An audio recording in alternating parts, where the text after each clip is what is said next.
Hello guys and welcome to FTRL Performance League Round 7 here in Melbourne, Australia. So I'll get through to the teams and whatnot in a second, just as I've posted the link in the chat.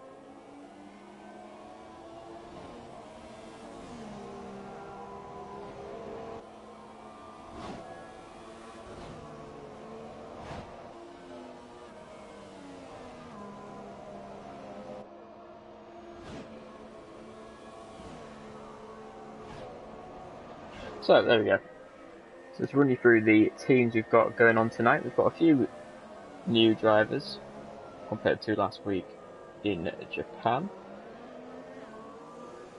So starting off, we've got Mercedes of Tice and Goika. We've got Ferrari, got Tezza in that one. Red Bull, we've got Jesper and Matt Coles. I think Jesper's a new driver to this division, but I might be wrong. Force India is Blue Flag and Spurg. Williams is DTF and Connor, or onto the podium. Renault, we've got Panini and Catames. Toro Rosso, we've got Lennon, who I don't think's here tonight, but I'll check that, and Coandy. Haas, we've got Aaron and Tico, but Tico's been replaced with RJ today. In the McLaren, we've got Abiodun and AMK, and the Sauber, we don't have anyone. So the new drivers, I believe, are Jesper, Abiodun and RJ. So while I was banging on about that, I think we've got Abiodun on a lap here, so we'll stick on board with the new entrants to the league. I have no idea what his pace is like. I've never raced with him, I've never seen him, but he's in the McLaren, so that may suggest a pretty decent turn of speed.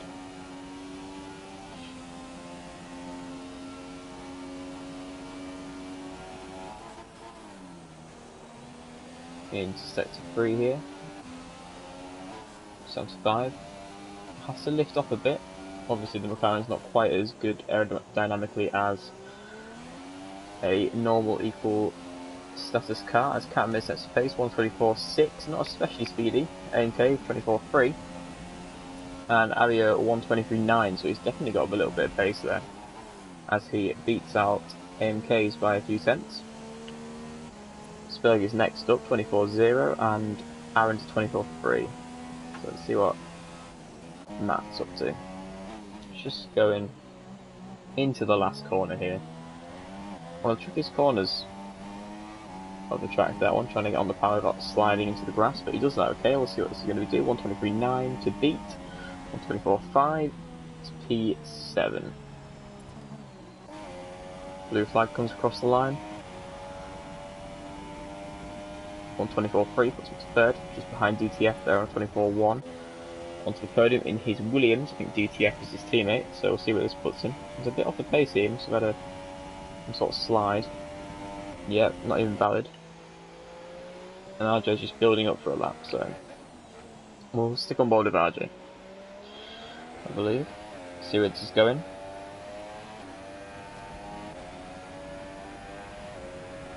So to go through these standings for today, we're in round 7, as I said earlier, which is halfway through the FTRL Performance League season. We've got Aaron currently leading the way with 65 points. Blue Flag and Panini both with 61 in second and third. Spurg, with his 2 race wins, is in fourth with 50 points.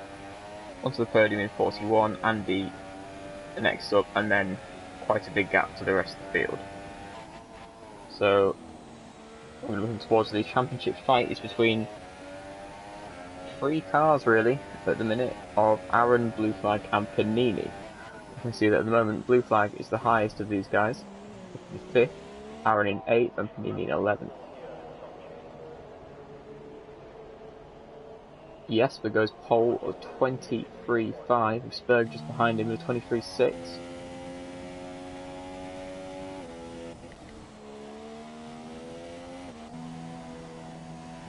See what Catamus can do. I think he's 3.5 seconds down, so this is going to be an improvement. RJ's coming through the third sector now, looking to see an improvement. I think it is raining slightly, maybe? Or is that my imagination? Probably my imagination. We'll see where this puts him. 124.6 moves him up slightly to 12. Obviously not enjoying that Haas particularly. Onto the podium in the Williams is a bit further down from where he probably thought he would be. So hopefully we'll see an improvement from him.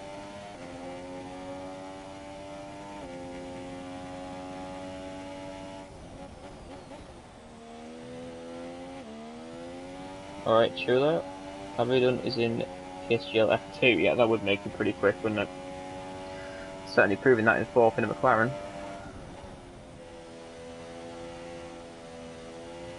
So coming off the back of a good result in the F3 race Singapore onto the podium, came in 2nd. So to build on that, he also won the sort of night we did last night. We had 16 runners for the FTRL races. Just quick free race 25%, and he topped that. So although that's not going to count since it's the pits. So looking to go faster in his 2nd run. Got more than Matt, who's I think is the first going to be out of these 2nd runners. I'm not sure what he's doing there, but no one's ever too sure what Matt's doing on an F1 game. He's in 10th, which isn't too bad, just behind Aaron, which I'm sure Aaron will be thrilled about going into turn 1.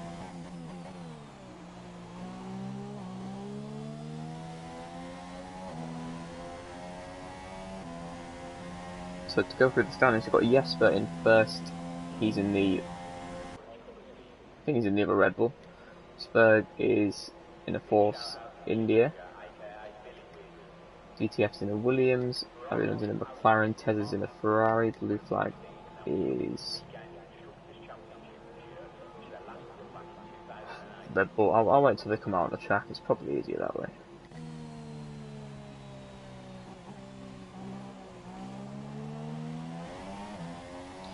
Yeah, it's getting to the end of F1 28-17, so if you don't enjoy the track, it can be quite hard to do a 50%, especially Singapore, which is the longest in terms of track time in the calendar. If you're not enjoying that one, then in the wet it's going to be a bit of a grind.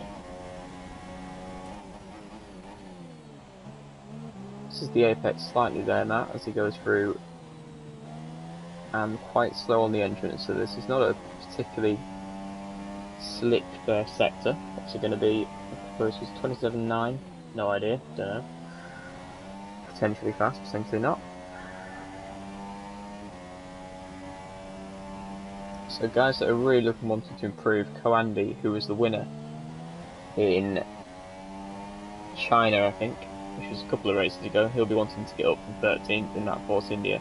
Onto the podium in the Williams, we'll be wanting to look around DTF really, which is in the other Williams.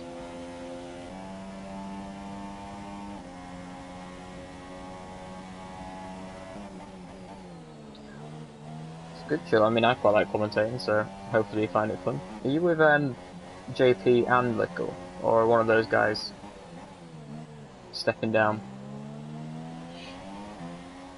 So Matt here coming through the last corner looking for an improvement on his 124.5.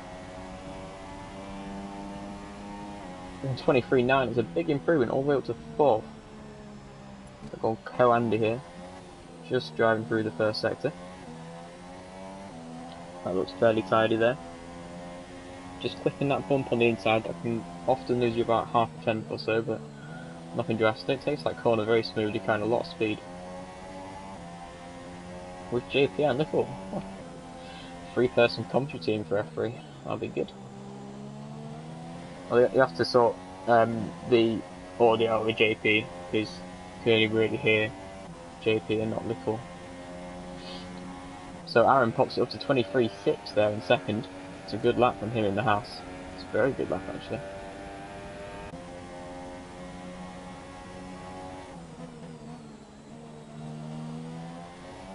That's fair enough. You may prefer F1 2018.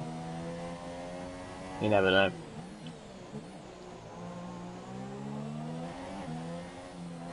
So Co-Andy here, just coming up to the line. 23.8 actually, that is pretty rapid in a Toro Rosso.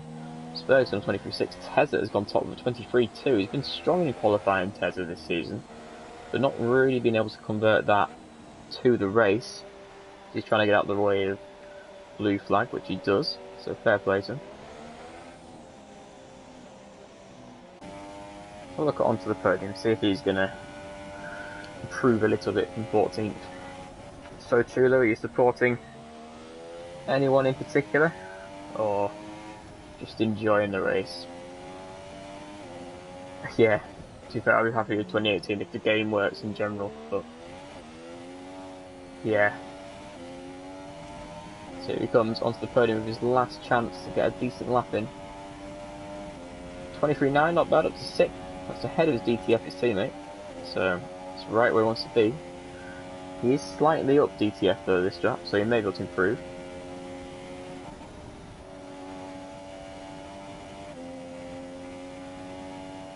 Spotting onto the podium, well, he's just saved himself there up to 6th, so you never know. I think 6th, he always starts around 6th.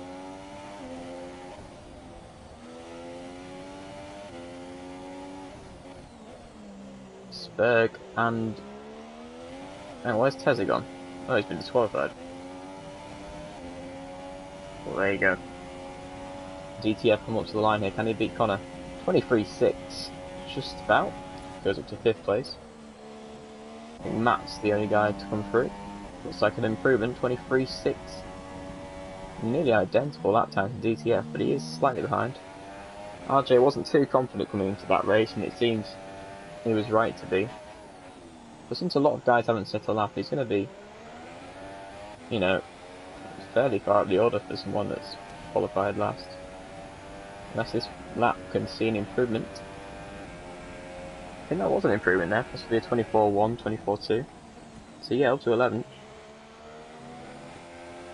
Australia is one of those tracks that's slightly harder to overtake on. So hopefully no one leaves the session and gets rid of slipstream. So we've got Jesper in first, Spurg in second, Aaron in third, Abidon in fourth, DTF in fifth, Matt Cause in sixth, Co-Andy in seventh, up to the podium 8th, AMK is in 9th, 10th is Panini, RJ in 11th, Blue Flag in 12th, Katimis in 13th, Tice in 14th, Goikart and Tezza not setting a lap. Well, Tezza did but got disqualified. Which is the same really, isn't it? Yeah, good laps there from Abiodun in the McLaren and Aaron in the Haas. Really the standout laps in this performance league. Learning the wheel for 2018 cockpit cam 2. Oh god, don't want to race wheel to wheel review for a bit then. It could be a bit interesting in the cockpit cam before you get used to it, of course. Yeah, I mean it definitely be a lot more interesting in the cockpit cam, I think, with the wheel. Provide a bit of drama.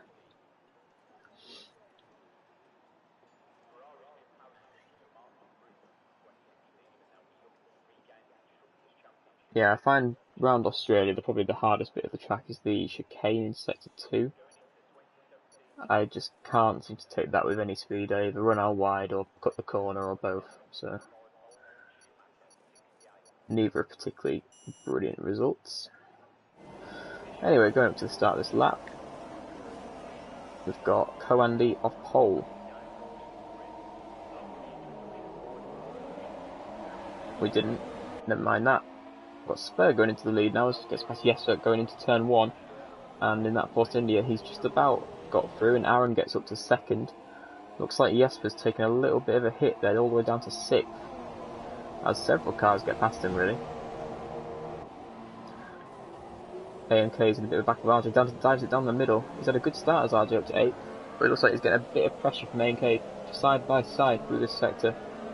Tricky not to get a corner cut if he's side by side, but he does about manage it, and it looks like AMK has got through, and Catalyst has somehow got past RJ as well. So those two cars making up good positions as we start here in Melbourne. So we'll see how that's happened. Detail, there we go, position changes. So we've got a couple of winners there. Catalyst has just dived it down the inside onto the podium. It looks like RJ is going to try and get a little bit of this, potentially 3 wide down this straight, but you don't really want to be going side by side through this chicane. It can be incredibly tricky to keep the cars on the track and not into each other, but it looks like they've decided to back off. And Catalyst made up 6 positions off the start, 13 to 7. That is not bad at all. Jesper is the big loser really, he's down 5. Apart from Matt, he's down 10. He's obviously had an incident at the start. Abio has lost 1 position to Coandy, probably. They're still not about to start in the McLaren. Coandy's up 3, and of course a near good start from him. And Aaron, DTF and Spurg are all up 1.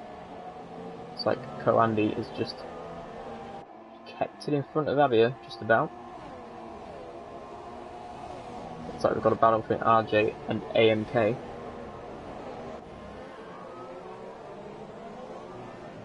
Yeah, that chicane's the right thing. Yeah, Connor is down to 11th, so he's not had a great start. But as long as as long as Netflix doesn't get turned on in this house, he should be okay. We've got to Coandy, I think he's in the back of DTF, which he is indeed. Without Williams, it's going to be fairly tricky to overtake on a track that's not the easiest overtaking to begin with. In terms of tyre choice, obviously the top 10 qualified on the Ultrasoft and therefore had to start on it. We've got Tezza making up a position onto the Supers, and then the guys behind have gone for a soft, presumably to Ultrasoft strategy. I think that's a thing you can do. But yeah, Coandy is very close to DTF here, and DTF is dropping off Aaron. So while he's concentrating on keeping Andy behind, and it looks like Jesper has made a mistake and Catalyst has got through, so his start is just continuing really. Yeah, Connor is now 6 seconds behind, so he must have had some sort of maybe pushed onto the grass or something on those lines because he's lost time. I think he's got his front wing though, so yeah, he has, so he should be alright. Jesper is into a wall, I think that was. Yeah, he's lost his front wing. I don't know what happened there, but he's definitely lost it. AMK has got past RJ, so fair play from there. Aaron is keeping Spurg in contact.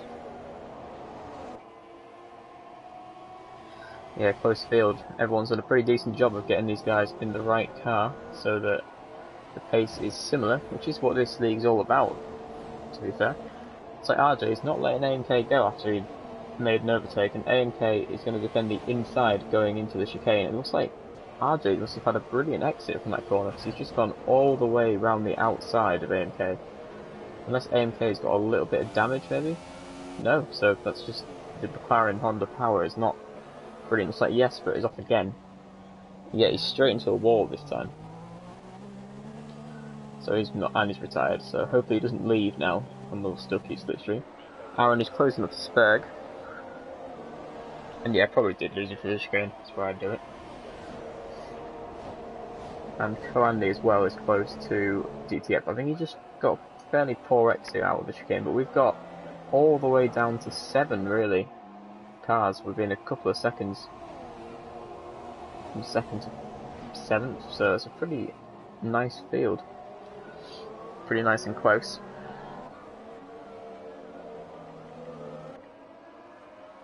Yeah, Aaron currently being in 2nd in the standings will probably be quite content where he currently is. He's not going to be desperate to make any sort of adventurous move, should we say, down the inside. Because finishing 2nd's a hell of a lot better than getting a bit of wing damage and ending up last. Blue flag has retired. Yeah, he's lost it coming out of that final corner. Must have got a wheel on the grass and just ended up snapping into a wall.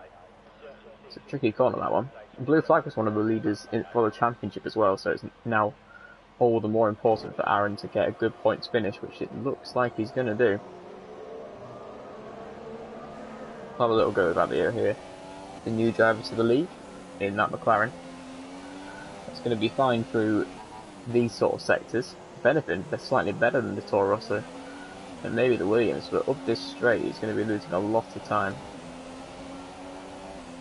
And you can visibly see there that he's not gaining at all despite being within DRS and slipstream.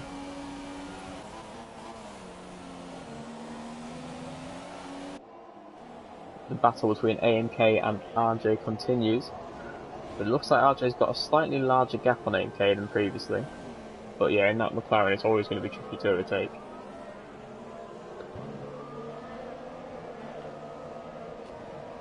Must be fairly nerve-wracking for Spurg there with that many cars. I mean, there's 5 cars there, so if he makes any sort of mistake, he could go all the way down from first to last. It seems like when Spurg finishes a race, he wins it, so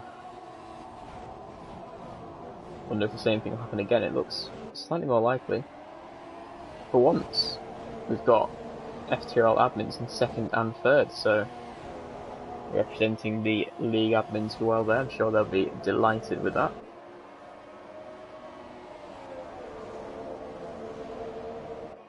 Yeah, that would be quite nice to see some more helmets. He's diving down the inside actually. I don't think he's quite going to make that happen though. The Spurg just about holds him off. But yeah, the helmets on this game aren't particularly interesting. I've never even made a custom one myself. I really should get on with that. Katanis has made a move in front of Abio done, so that means that Katanis is now into 5th.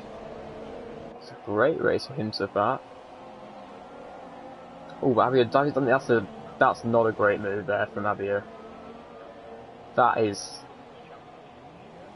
not great for Abio, to be fair. Goikart's retired. Has he gone into a wall?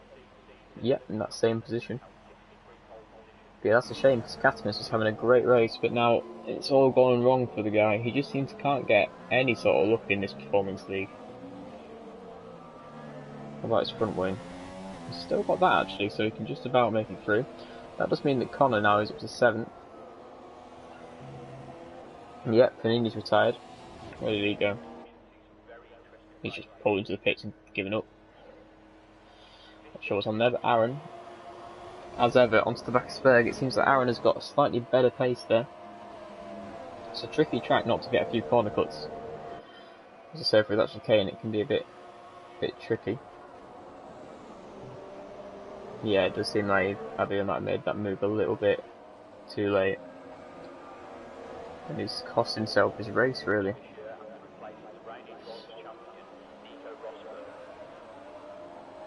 Can Aaron get a good exit off his final corner? Spurg has definitely not got a good exit. But it seems like Aaron's is fairly, you know, not great. And Katanis has got past Abio.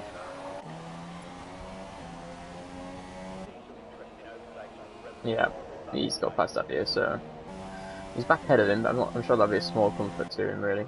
And Aaron has dived it down the inside. Now the outside. It's going to be a great little move if you can get it done, and it looks like Aaron might hold to the inside line, and that is it. Aaron is past Spurg. Although Spurg looks maybe... No, it doesn't dive it, and Aaron holds on to that position, so he is now up to 1st. Here's Aaron. Coandy is very close to DTF as well, but not quite close enough to try and move. Yeah, that was a great move from Aaron.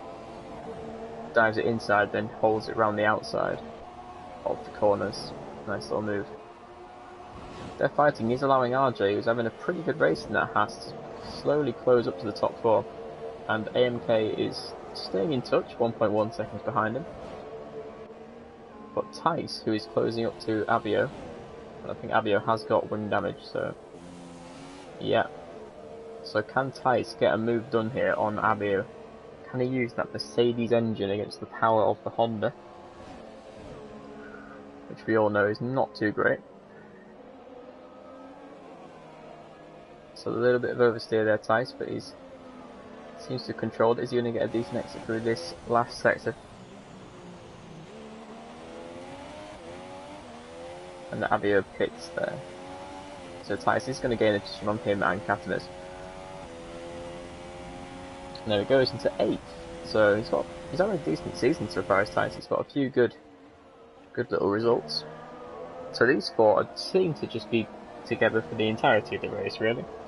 It's always nice to see the top 4 within 2 seconds.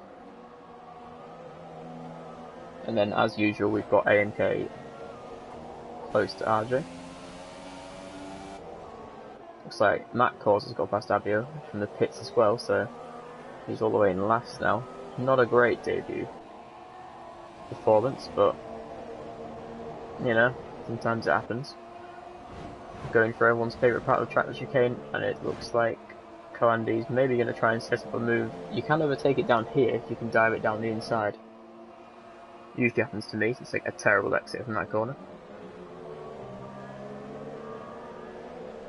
But yeah, with that Williams Mercedes power, it's going to be pretty tricky for the Toro Rosso with the Renault engine to get through. As Aaron picks from the lead there. He's going on to soft tyres to the end, or maybe trying to 2-stop. I mean, I'd probably go for the 1-stop myself, but yeah, that'll be an interesting one to see how that pans out. Did do a 2-stop in Japan, and that went well for him, so if he's got the pace, could be a pretty decent option. But as we saw, the pace between the top 4 is very similar. Tice is now promoted up to 7th with Aaron pitting, but that'll only be a temporary thing, I imagine. Looks like Andy's got a pretty decent exit out there. He can't quite make the move on DTF. It seems like these guys have got near identical pace. RJ is now only a second behind these 3, so he is closing up.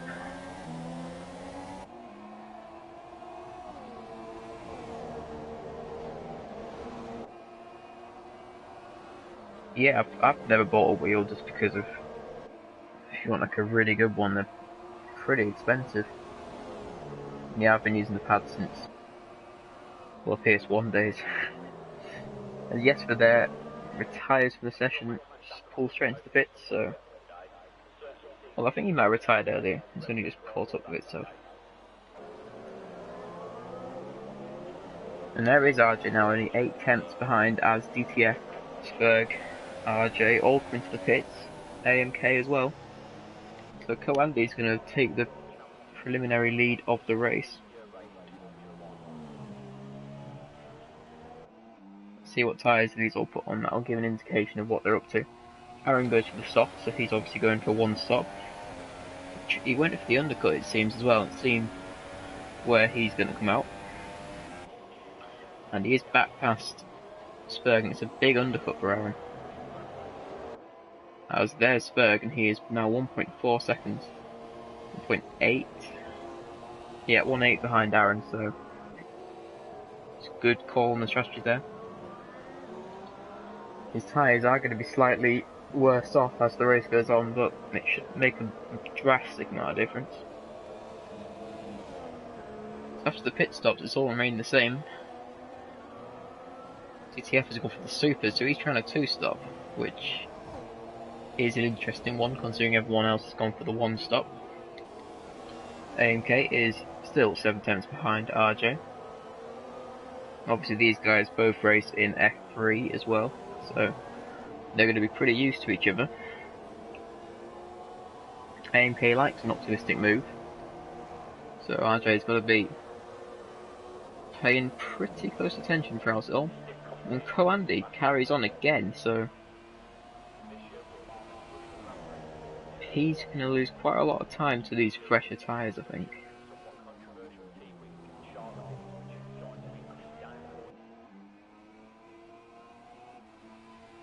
Yeah, the controller can be a bit jerky in your movements, but I guess what can you do? They can't exactly put a wheel instead of a stick for a controller. That'd be pretty mad. And what's happened to Goikart there?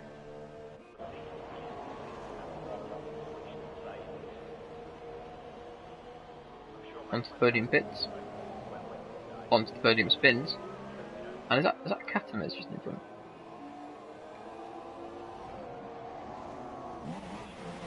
It was. So he's lost his wing for the first time actually, because Abio lost his wing last time, but such a good start, and now he's all the way down in last place, but it's not brilliant. With only 12 runners though, if he just gets round, he might end up with points anyway. But 16 seconds now is the gap between Aaron and Andy. So that is well within pit stop, so if Co-Andy pits, he's going to be behind Aaron. And DTF is closing up on Spurg.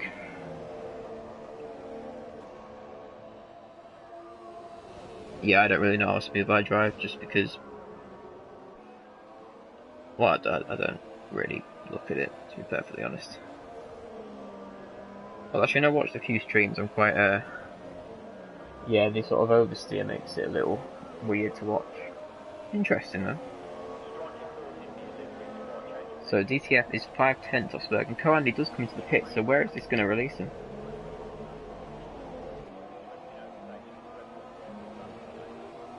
Oh, that's broken, but never mind. Yeah, he's all the way behind. Tice hasn't pitted yet, but he is behind DTF by a good 3 seconds now, so I guess his hope is with the newer tyres he can outlast it. Maybe we've got a yellow flag and Tezza has... Well, look at big crash. I don't see many people lose it through there. Don't know if there's any contact with anyone. I'll have to see about that later, but we've now only got 11 runners. Go back and look with DTF. See, these guys are both in the Mercedes power, so the super soft tyres should in theory get a better launch and traction off the corners. Looks like he's going to... Nope, he's not going to try it through there, which is pretty fair enough. And he cuts the corner massively, DTF. So if he gets any sort of advantage through this sector, he's going to hope that something they can move, which he isn't, so that's fair enough. Co-Andy gets past Tice there. Tice probably letting him go, seeing as he's on the fresher tyres. With all these retirements, it seems like Tice, if he has a clean race, he's going to score some decent little points.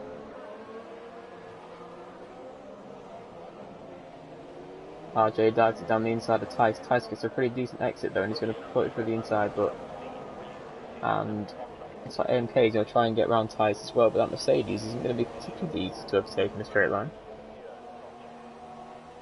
But easy enough. And AMK gets past as well. While we're watching that, we missed DTF getting past Spurg, which is pretty important because he needs to be able to use those super soft tyres when they're on. Looks like Connor is gaining on that as well, despite the tyre difference and the car difference, so it's a good drive from Connor as he tries to recover his race. Cat must have clipped a corner when Connor gets to the pits, yeah, that makes sense. And ran wide out of turn 2 for Tezza and lost it on the grass, yeah. They would both make sense.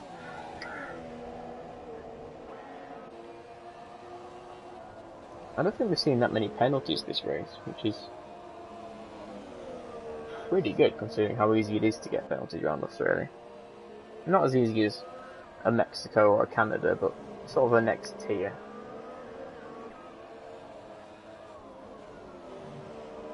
Maybe like Silverstone, that sort of ease.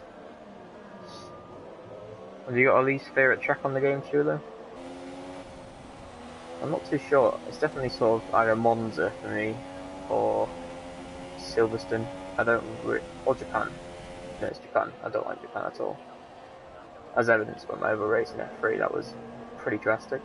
Spurg just loses the back end a little bit there, trying to close up to DTF, but looks like he's not getting away, DTF, so this 2 slot currently is not working out, because with those super soft, he should be hoping to get away from Spurg on the soft tyres. Looks like Connor's closing up again.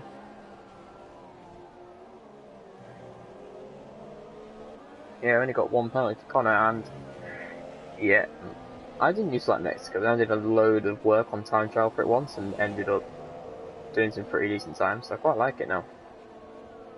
And if you avoid penalties on there, you can generally just sort of gain positions.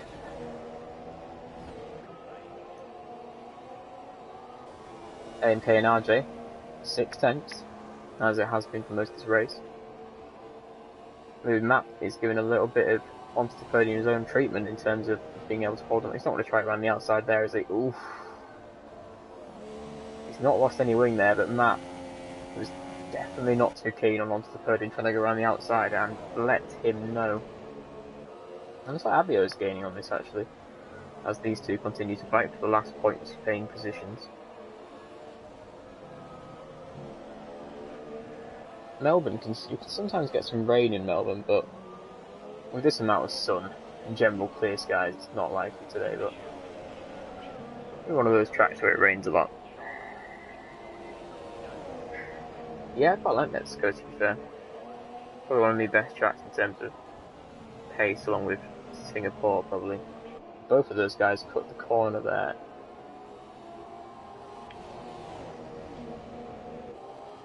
We'll go back on Borbersberg. He's now losing time to DTF, and Andy, with those fresher tyres, is gaining on Spurg. Spurg loses it, actually. Coming out the corner, and Co-Andy's got past him, so... Oh, he's left, actually. He's just lagged out. Oh, that's a shame. He was doing a pretty decent race. Big shame for Spurg there. So Co-Andy's now promoted up to third because of that. And he was leading this race, Spurg, at one point, so that's a big shame for him.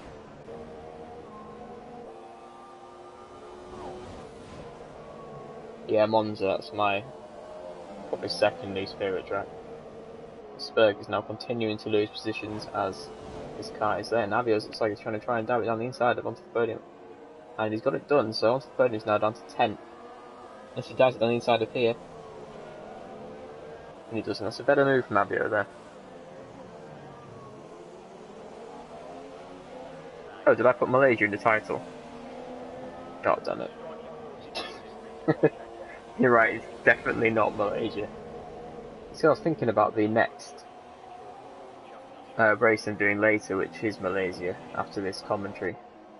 So I'm just going to put it in the title. Sorry there about that. But yeah, hopefully most of you are smart enough to realise it's not Malaysia. Which it definitely isn't. Spurg is able to rejoin there in 6th, so he'll be able to get some points.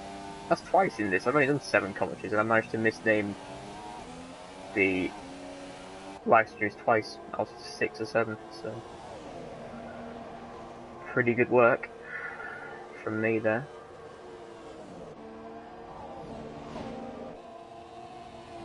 Got a yellow flag in sector 3, I'm not sure who that is.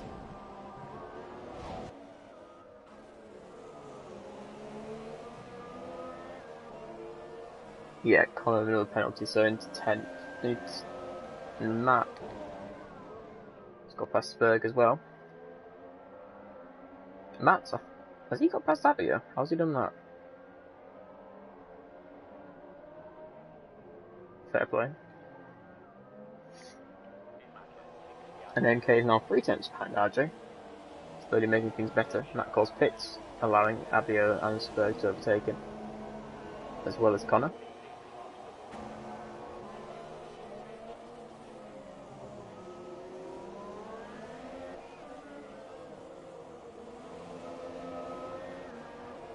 Yeah, you should, next time you watch Performance League, you should probably just ignore whatever the track says in the title, because knowing me, it's definitely not that. You'd have thought by chance that I'd just stumble upon the right track now at some point, but nope, seems not. And Aaron is continuing to extend his advantage to DTF, good 4.2 seconds ahead now.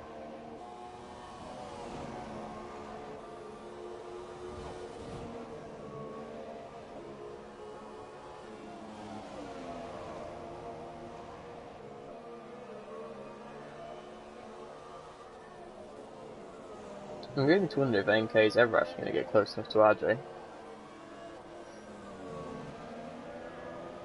Because he's really going to have to let RJ make a mistake before he'll be able to get past that Honda power.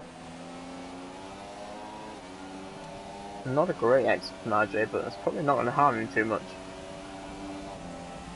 when straight up power is put into question.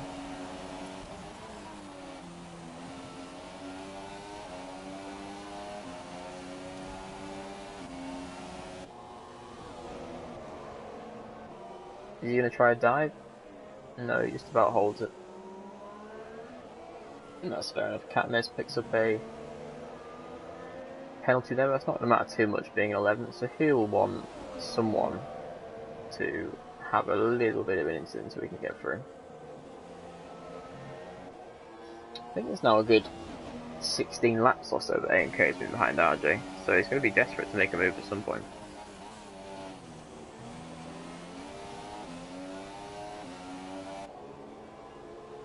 So yeah, as the standings as it is currently, Aaron's going to take a pretty significant lead, as all the other contenders are either pretty far down or not finished.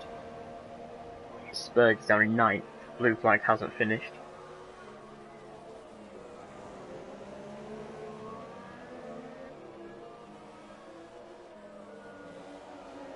No, ABS is hard on the wheel. I don't know. In 1, don't have a wheel. 2, I use ABS, so that would be pretty tricky to understand. But yeah, I just find ABS annoying really. Like, some of the others are fun because they make it seem a bit more interesting. Like, no traction to me is the summing that up really. It's a bit more involved, no traction. You feel a bit more reward if you manage to sort of stick it around the outside of someone or something, but ABS to me is just an inconvenience, which I guess, I mean, I use manual gears as well. For some people that would also be an inconvenience, but yeah, whatever you think really. Connor is now up to 7th, so he's having a little bit sure recovery drive. He'll have to get on the pace a bit to catch up to Abio to 4 seconds though. Spurg does pit, so that means that Matt is now going to get to 9th.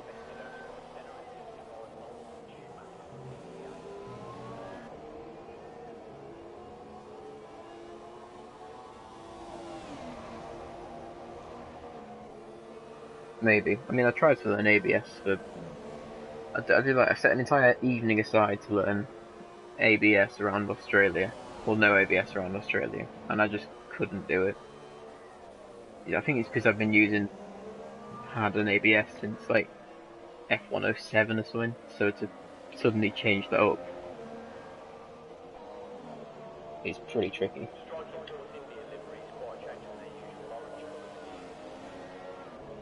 Tezza has left there, so we're not going to have any slipstream probably for the last 9 laps or so. I'm just going to make AMK's time even harder. We'll go on board with someone else for a bit. I haven't really gone on with board with Aaron too much, so we'll just watch him drive around a couple of laps. Yeah, I've never used the wheel. None of the thrust masters or anything. Well, I mean, I had F1 on the Wii, and I had a wheel then, obviously, but don't think that quite counts, to be honest.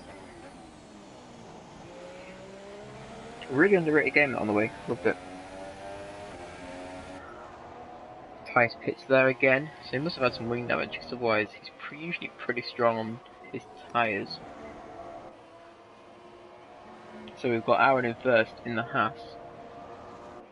We've got DTF in the Williams. He's had a few decent races as DTF. I think he's getting sort of slowly growing into the season. Coandy in third. He's very on and off as Coandy.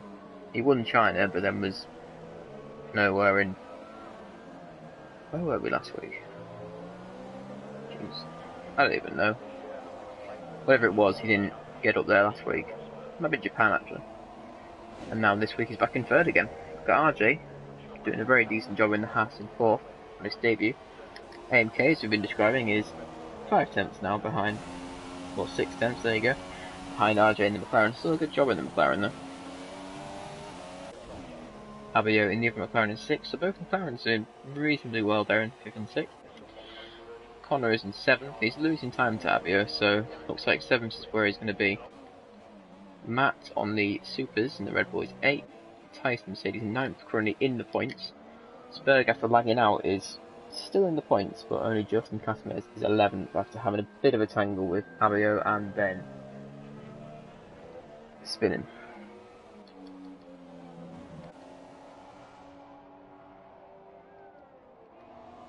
Looks like DTF might have had a little moment, and Coandy is now within a second of him.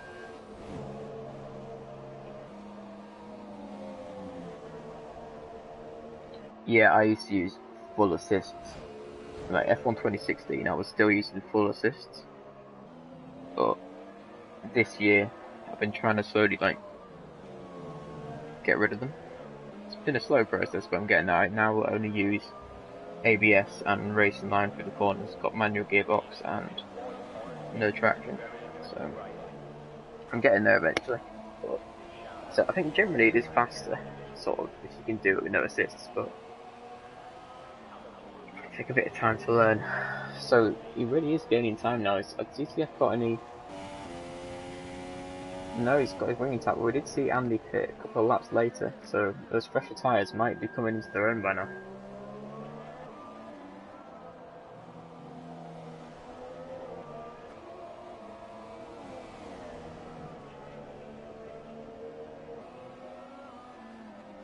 I've only started using no traction from 2016, so I don't know what it was like behind before that. I think no traction in 2017 is actually a lot easier than 2016 in my opinion. I think with these higher downforce cars, it's just a little bit easier to plant the power. The Catalyst has got past Spurger. Spurger flagged out again. No, he's just lost his wing. That must have been the yellow flag.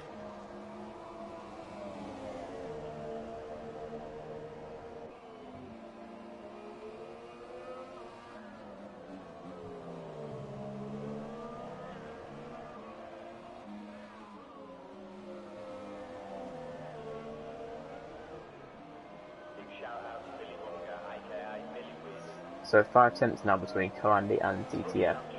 It looks like Andy's definitely got the pace to try and get a little move done on here. He's going to try and not be too aggressive, I don't imagine, getting into the last stages of the race.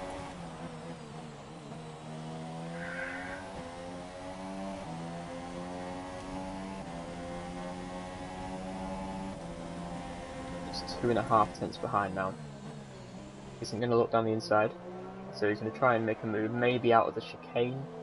That's probably the next best place to get one done, unless he's likely to try an optimistic dive into one of these middle sectors, or middle corners in the second sector I should say. As Andy picks up a penalty there. But I suppose with DCF having to make another pit stop, unless he's going to try and take those supers all the way. Is that possible? I don't know. Yeah, you would think that DTF is going to be pretty easy to overtake, but with those tyres. I've never tried to go from ultras to supers around Australia, but looks like Andy's got a very good exit out of the chicane.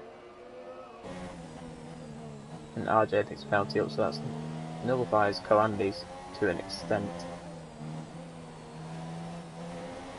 Yeah, you can see the tyres with arm. You're going to dive it down into this sector. That is a nice little move if you can get it done. DTF's leaving space, but gets a decent exit, and he's going to go around the outside into the final corner, backs off to give himself the room, and now he's going to plant the power. But that Mercedes engine of DTF is giving him a bit of advantage around the outside, possibly, of turn 1. DTF just holds it in the inside there, side by side now for 4 consecutive corners. This is great racing between the two of them, it really is. Can he stick it around the outside of here, or is DTF going to hold it? Looks like DTF just holds the inside line, so it's a lovely bit of racing between the two, very respectful, and stays in the same position.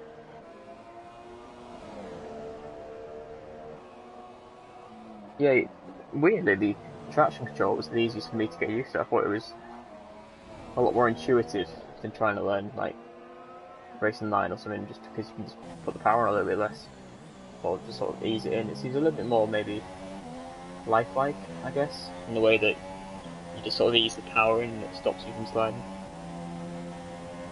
Nightmare in the wet though. It's really fun through there. No traction in the wet.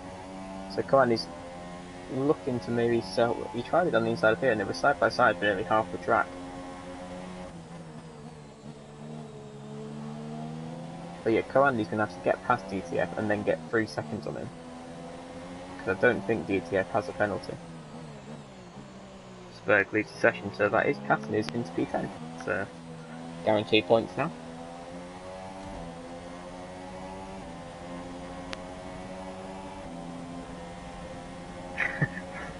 Yeah, And he looks like he's going to try on the outside here, Andy, but DTF again holds the inside. He's going to try a little switchback move. Gets a much better exit than DTF. So much he's had to ease off the power a little bit. I don't think he'll try it. He is going to try it down there, and DTF leaves him the room. Squeezes him out there, does Andy, and it looks like he might have got that move done finally. I think that was just about alright. Just.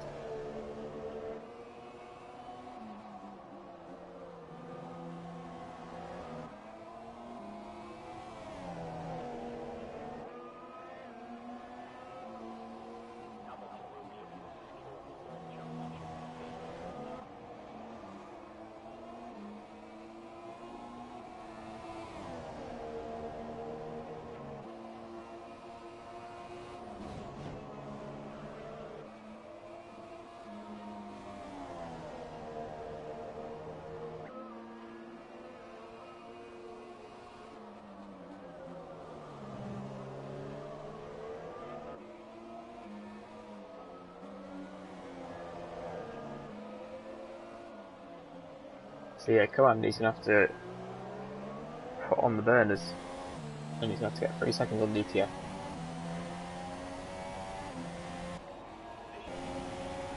Yeah, he's not going to gain on those tyres, it seems.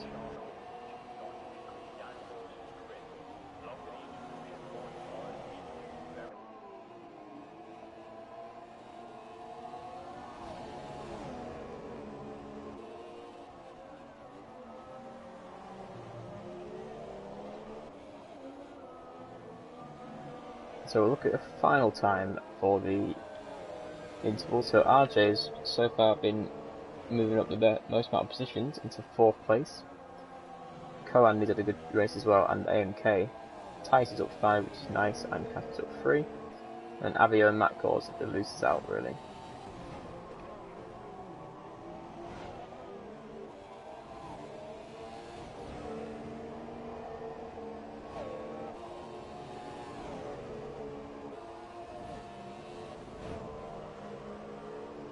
Yeah, 1.2 now. We'll go down to Matt, who is right behind onto the podium.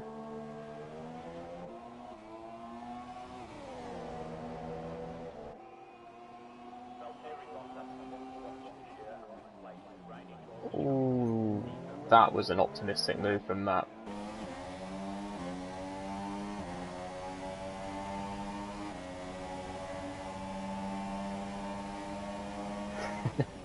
Yeah, I'm actually alright on the cross. That's probably the best bit of my driving, really. And Matt cuts the chicane enormously.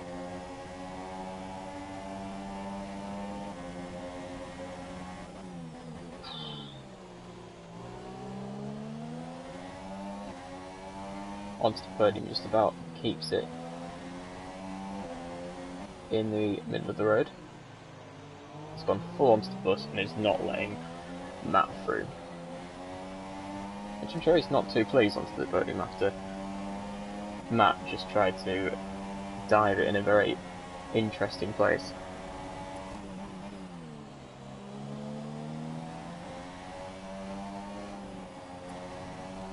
Loses the car a little bit and he's fallen away from onto the podium now, so he's going to have to close back up again. Got 1.8 seconds on Andy now, as well, DTF is 1.8 seconds behind Andy, I should say. And it's another comfortable race for Aaron so far. It's going to put to bed those critics that said it was only because he was in the Force India at Japan that he was so comfortable. Now he's in the Haas and he's equally comfortable, if not even more so. So that can calm everyone down a little bit.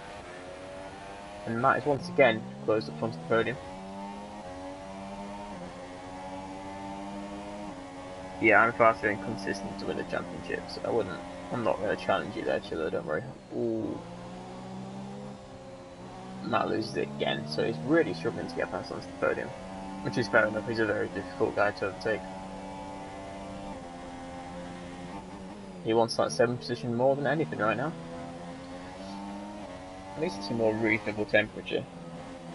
When it was that Singapore race, I was sweating so much, which I'm sure you'll be delighted for me to tell you.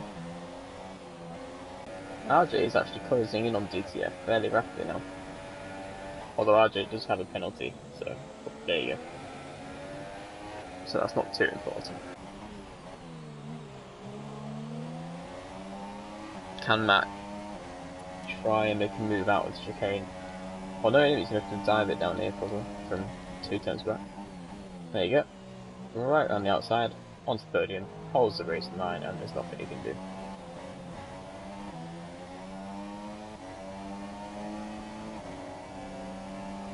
Although onto the podium runs wide, does he have damage onto the podium? So he's not getting great exits. Yeah, I think he's got a little bit of left wing damage maybe. I don't know. Matt picks up a penalty. Again tries to hang it around the outside, but he can't. He needs to hold his patience a little bit and try and move down a straight for a change. Just Matt, I think that might help him. RJ is only 6/10 behind DTF now, so we'll go on board with that if they get any closer, but oof.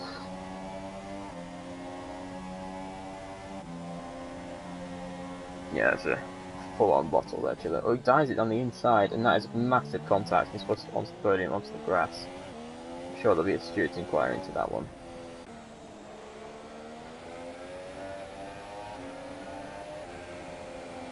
DTF takes a terrible run through there, and looks like RJ might try it around the outside. Not really the move. DTF's tyres are completely gone now. You can even see the graining on the inside fronts there, even in video game form, which really does show how much better they are behind. Yeah, that was not a great move there, Chiller, by Matt. I think he was just incredibly frustrated.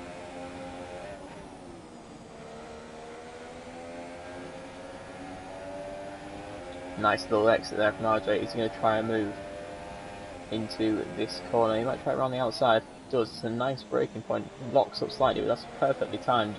But DTF just hold the inside line. We saw how hard it was for Kawandi to get past him. And it looks like RJ is experiencing the same problem. Does it on the inside, now locks both fronts and goes into the side. And Aaron does win there, taking first position. It looks like DTF is just about going to hold on to third on track. But I don't think it would have mattered anyway with the penalties. So there's your top three. Then we've got Aaron in the Haas in first, Kawandi in second, RJ in the other Haas in third.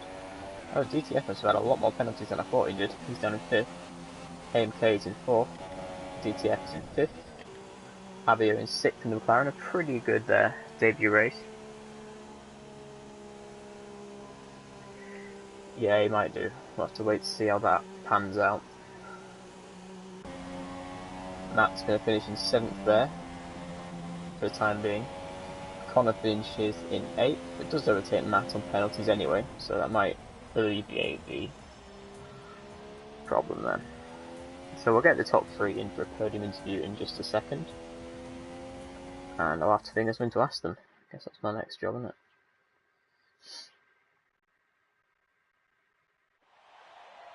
So there you go. 2 Hasses on the podium there for the first time this season. We see Aaron taking it first for his second win of FTRL and second of this Performance League. Really is having a good season, is Aaron. Then we've got Kawandi in the Torosso in second, as I said, when he starts. He's second, or third, or first. And then third we've got RJ for his debut in third there. It was RJ, I managed to get all the way up there. So yeah, I'll get the top 3 in for a podium interview in just a second.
Right, I've sent across the invite, so we'll just wait for him to get in. Cool. How was that stream, Panda? Oh, it's definitely a lot more interesting than Japan.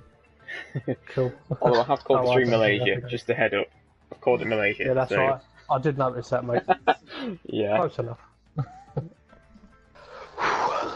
Right, is everyone here then? Yep, we're all good. Okay, we'll start with the race winner, Aaron. Then you're making a bit of a, a bit of a thing of this. Not pole position, but 2 race wins in a row. So, how are you feeling about that one? Yeah, I'm chuffed, mate. Considering I got my first ever league race win last week after about a year and a half of trying. I've now got my second one in a row. So, pretty happy with that, to be honest, mate. Very, very happy indeed. Wasn't as easy as it looked, though. I've got to be honest. Yeah, you had a nice little battle with Spurg at the start, and then decided to go for a one-stop. So that worked out in the end. So did you enjoy your little battle? Yeah, well, the thing was, it was difficult because Jesper had a really poor start off the line. So I went around his outside at turn 1, and I think he tried to outbrake me, even though he was sort of further back and in between 2 cars. So after that, I kind of was just maintaining the gap to Spurs, seeing if he'd make any mistakes, which he didn't. And then I sort of pushed a little bit, and I went to go for him a couple of times, and he just kind of cut off my line. So I picked up a penalty in that time as well. So I was relieved that when I pitted a lap early, because I thought Spurge would go lap 9 and do the one-stop. But yeah, after that, I was pretty much plain sailing, but I was a bit conscious of Andy because I knew he didn't have a penalty. So and I could see that gap coming down up to Dale, and I was thinking, come on, Dale, just hold him up.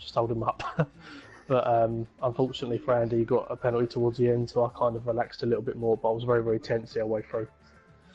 Well, yeah, well done on first anyway, it's a good result. Thank you, mate. So move on to third, which is RJ, I believe. So, debut performance in a Haas, not bad to end up being third. So how does it feel to drive that Haas around? Was it nice? It was absolutely horrible. The first stint, it was horrible. I had AMK behind me in the McLaren. He was catching me on the straights. That's how bad it was. It was in the second stint. Once I got about 4 laps in, tyres felt perfect. Went for it. AMK made a mistake, so I just pushed and got the third on the penalties. So. Yeah, how did it feel having AMK about 6/10 behind you for what appeared to be 20 laps in a row? Well, we were in a party together, so I was just like, I was just coming out of every single corner, and it's a McLaren, so it's actually decent in the corners compared to the Haas. Just come out of every single corner and you get a great run.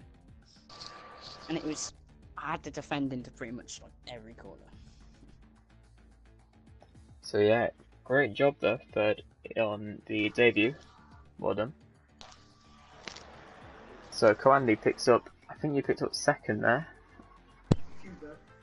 on penalties. I think, was it you that had a really good battle with, I think it was DTF, you went through like half the track, side by side.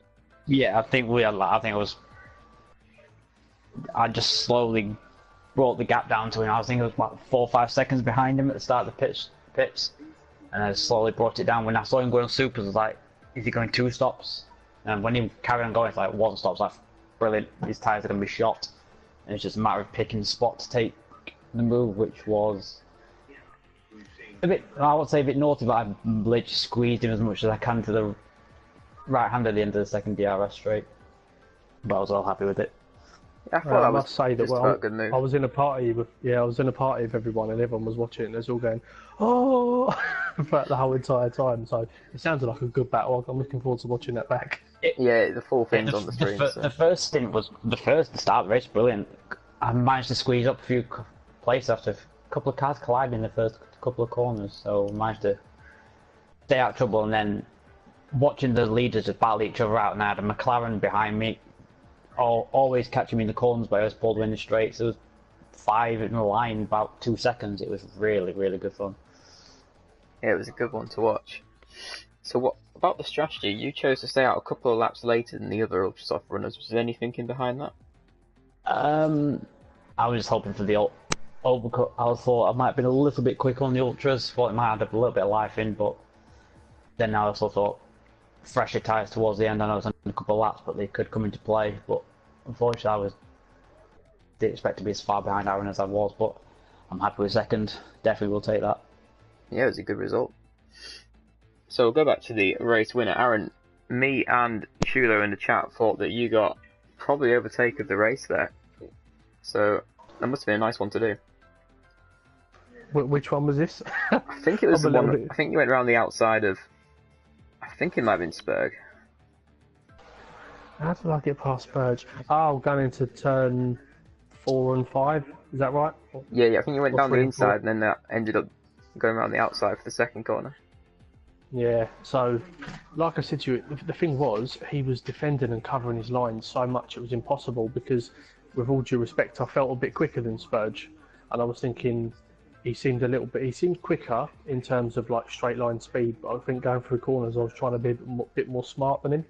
And then coming out of turn 1 and 2 with the lap I overtook him, well, that prior to that, sorry, he sort of had a bit of a wobble and I nearly got him. And I thought, well, I know he's going to know that that's coming again. So I tried to sort of go really slow in and really fast out, and luckily he had a bit of a wobble on the inside curb. So when I got him, I thought, when I got up the inside of him at turn 3, I was like, right, yeah, I'm just going to hold this one outside of 4 and hopefully he'll back out by turn 5, which he did. So I just had to try and hold my line through there really sort of narrow and go from there. But I was really conscious of Dale for most of the race because, like Andy said, I wasn't sure what he was doing, whether he was doing a 1 or a 2 stop. And I was really surprised when I see that he was staying out to the end on them supers for like 20 laps. So yeah, it was a pretty nerve-wracking one, mate, I've got to be honest. Yeah, it looked a little bit nerve-wracking for a bit. You also take a large lead in the championship now, so surely you've got to be favourite to win now. Well, my aim was to finish top 5 in the championship, get a win and get a pole. So I've got my win and my pole now, and I'd like to think that hopefully I can hold on to the championship. But coming up, we've got Hungary, which is very hit and miss with me, but then we've got USA and Russia, I believe, and both of those tracks I am shocking. So I'm hoping if I can have a good result next week in Hungary, although I think Pagani's going to put me in like the McLaren or Sauber knowing him. So damage limitation now, I think, until the last couple of races. 2 races in a row, I hear Sauber calling. Yeah, probably will be as well. Especially for Hungary. If you were in the Sauber for Hungary, you might as well just... Not turn up. Yeah, because Sauber handles horribly. Yep, I can't wait. I can't wait for it, mate. Looking forward to it. Sure you can. So that is well done to top 3 there, and that is the Performance League over tonight in Australia. And next week we will be Hungary. Well, hang on, we will be at Hungary. We'll not be Hungary. It might be. You never know. I mean, I might also be Hungary, but I'll try and name it correctly this time so everyone knows what's going on. So that'll be Wednesday at 8 PM.